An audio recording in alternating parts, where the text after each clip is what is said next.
Welcome back to Live at 5. It's Tuesday. That means we get to talk the classic rock with our good buddy Derek Balduke from FM 96. What's shaking, buddy? Well, big game tonight, Game 3, Montreal and Boston, Bill.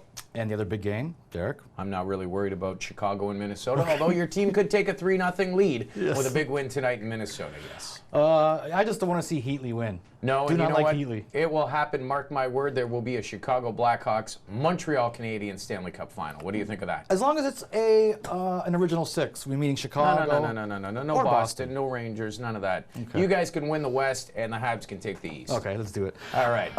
Good news for ACDC fans. Keeping it in the family. Who would have known? And this is really funny because I think you were spoofed, and so was I as well. Steve Young, the nephew of Angus and Malcolm, is in ACDC right now. He's in Vancouver recording with the guys as they get ready for the brand new album. Replacing Malcolm. He's done some previous work with ACDC. Yeah, and that's what I'm amazed at. I guess back in 86 or 87, he was with the Blow Up Your Video tour. He had to replace Malcolm because he was, on the wagon, so to speak.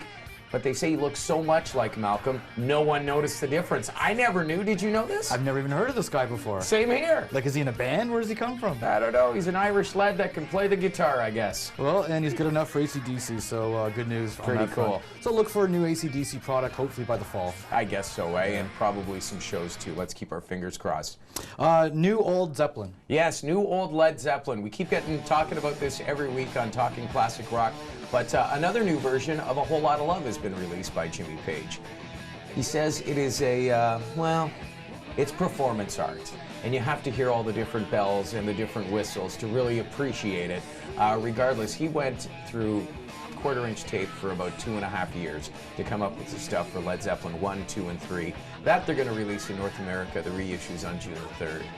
But amazing, man. Just 2.5 years of going through your own material. How do you be objective? Well, I maintain if you are a Zeppelin fan, you'll want to hear everything. Yes. Remember a few years back when they came out with the BBC sessions? Yeah. It was really raw stuff. How the West was won around the same time, I think, and DVD. Awesome stuff. And, well, he says he only picked the best of what he's got. So maybe there'll be some more Led Zeppelin reissues as time goes on. Who knows? And an anniversary for another huge classic rocker here. Yeah. How about that? I Can't Get No Satisfaction from the Rolling Stones. This day in 1965, Keith Richards had the crazy dream, woke up in the middle of the night, recorded the riff on his little tape recorder, called Mick the next day. They were in Clearwater, Florida, I believe, and well, classic rock history was made because they had their first #1 hit and probably one of the top 10 classic rock songs of all time with I Can't Get No Satisfaction. And you look at that old footage, not a lot of screaming girls in the first few days. It was all guys. Yeah.